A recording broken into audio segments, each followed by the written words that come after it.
Naman po si Kalingap Edo. Ayan. Ayan.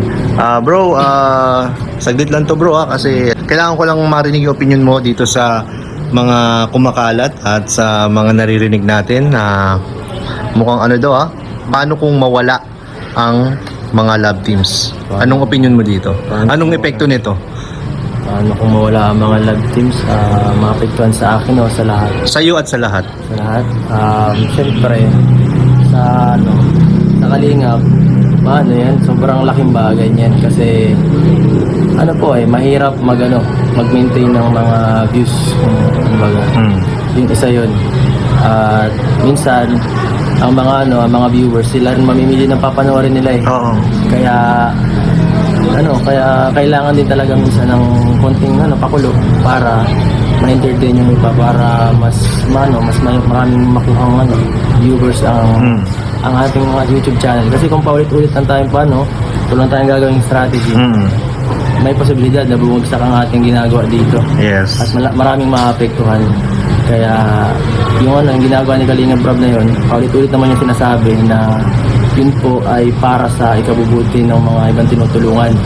Kaya yung iba naman kasi po ay hindi masyado nakakapanood, kaya akala nila para lang yun, paglalandi at kung ano pa man sa kanilang hindi sila masyado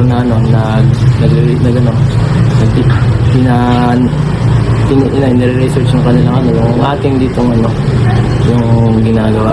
At yun, saka isa pa yung sabi mo sa akin naman epekto. Siyempre maapektuhan tayo kasi una sa channel natin, siyempre malaking bagay din yun sa akin, sila ng mga kapartner namin ng mga leading man. Siyempre sa tinutulungan ko rin pag kawawa din sila, siyempre kawawa din ako guys.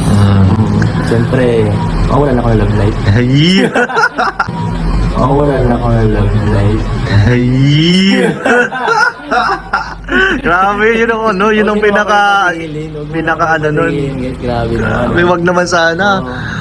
Pero paano kung anong magiging reaction mo kung talagang i-stop na? I-stop na? Anong magiging pakiramdam mo? Hindi malulungkot talaga ako. Malulungkot din, pero off-cam na lang ang mangyayari niya. Ay, wala no choice na. Wala choice. Wala choice. Okay lang. Ang viewers lang medyo magtsatsaga lang sila na hindi na kami mapanood. Yun lang. Pakunti-kunti na lang siguro. Siguro, pasilip-silip sila. Kasi pag ganun, siyempre, solo vlog na lang ang nangyari. Mahirap. Oo.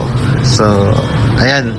Okay na yun bro, at ginihi ko lang yung opinion mo at kung anong nasa isip mo kung sakaling mangyari yung mga gantong hindi magandang